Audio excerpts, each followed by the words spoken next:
Okay, let's be honest for a second. When you hear the word nuclear, what's the first thing that pops into your head? For a lot of us, it's a word that comes with some pretty heavy baggage.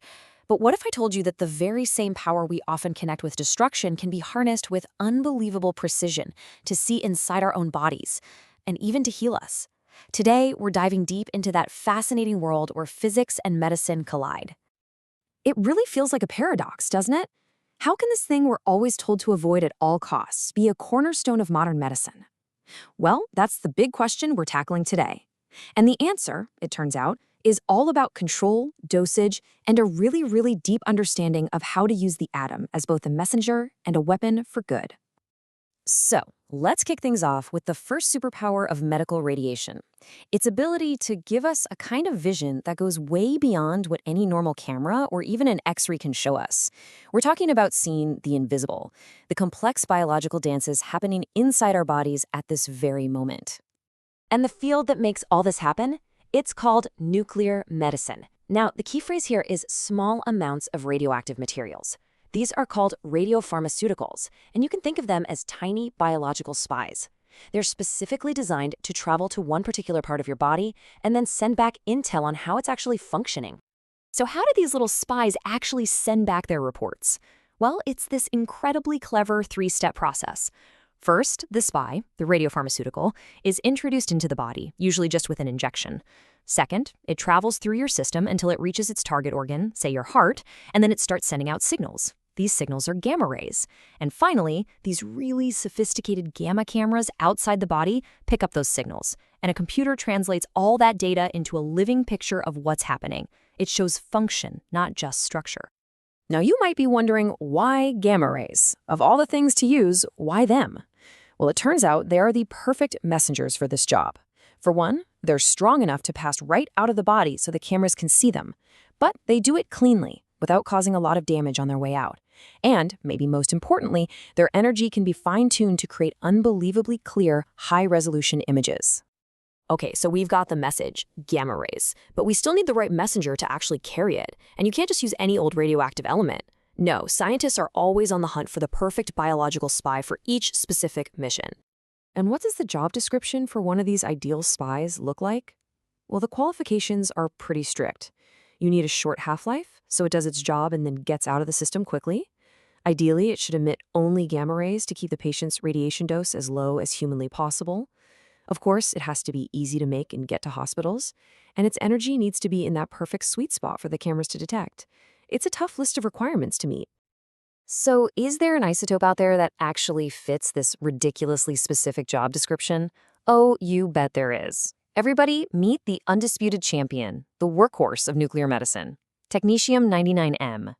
This one isotope is used in tens of millions of procedures every single year. It has absolutely revolutionized our ability to see what's going on inside the human body. And yeah, it ticks pretty much all of those boxes perfectly. And what's its secret weapon? Check this out. A nearly perfect half-life of just 6 hours. Think about that. 6 hours is just long enough to make the isotope, attach it to the right drug, get it to the patient, and do the scan. But it's also short enough that by the next day, it's virtually gone from the body. It really is the Goldilocks of medical isotopes. It's just right. Okay, so we've seen how the atom helps us see disease in action. But what about fighting it? Let's switch gears and look at the other side of the coin, using the atom's power not just as a flashlight to find the enemy, but as a precision weapon to destroy it. And this brings us to the world of radiation therapy. Here, the goal is completely different. We're not using those tiny diagnostic doses anymore. Instead, doctors use much higher but incredibly controlled doses of ionizing radiation. And the mission is simple: to shred the DNA of cancer cells so they can't divide and multiply, stopping the tumor dead in its tracks. And this quote right here, it just perfectly captures the entire philosophy of the field. It is an incredibly delicate, high-stakes balancing act. The goal is always, always to deliver a knockout punch to the cancer cells while protecting the healthy tissue that might be just millimeters away. It is a war fought with precision. And this graph shows you just how thin that tightrope really is. That solid line shows that as you crank up the radiation dose, your chance of curing the tumor goes way up. Great, right? But look at the dashed line. the probability of causing serious complications to healthy tissue also skyrockets. That sweet spot, the little window between a cure and a complication, is incredibly narrow. We're talking an error of just 5% can be the difference between success and a serious problem. So, to hit that narrow target, clinicians have come up with two main strategies of attack. They can either bombard the tumor from the outside in, or they can go full-on special ops and plant the weapon right inside the enemy's camp. On the left, you've got teletherapy, which is external radiation. This is what most of us picture. A big machine focuses beams of radiation onto the tumor from a whole bunch of different angles. On the right, you have brachytherapy, which is internal. Here, a tiny radioactive source is actually placed inside the body, right up against the tumor. So you can think of teletherapy as the long-range sniper rifle, and brachytherapy as the precision, close-quarters strike. Now here's the thing. It doesn't matter if the attack is from the inside or the outside. Neither one would be safe or effective without an absolutely unbelievable amount of planning. You have to map out the entire battlefield before you even think about firing a single shot. So how on earth do you practice and calibrate a radiation beam without aiming it at a person? Well, you use something called a phantom. It sounds a little spooky, but it's basically just a stand-in for the human body. And since our bodies are mostly water, a simple tank of water is actually an excellent phantom for figuring out how radiation is going to behave. It's an absolutely crucial tool for safety and accuracy. And this is a fantastic peek behind the curtain. You can see the beam coming into the water phantom from the side. And inside that tank, a tiny little radiation detector is moved all around, methodically measuring the radiation at hundreds and hundreds of different points.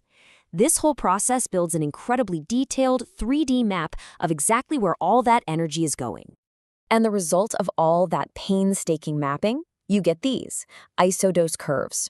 Honestly, the best way to think of them is like a weather map, but for radiation. These lines connect all the points that are getting the exact same dose. This lets the planners see exactly what's happening. They can confirm, yep, the tumor is getting 100% of the dose, while that sensitive spinal cord right next to it is getting less than 5%. This is the final blueprint for a perfect, life-saving strike.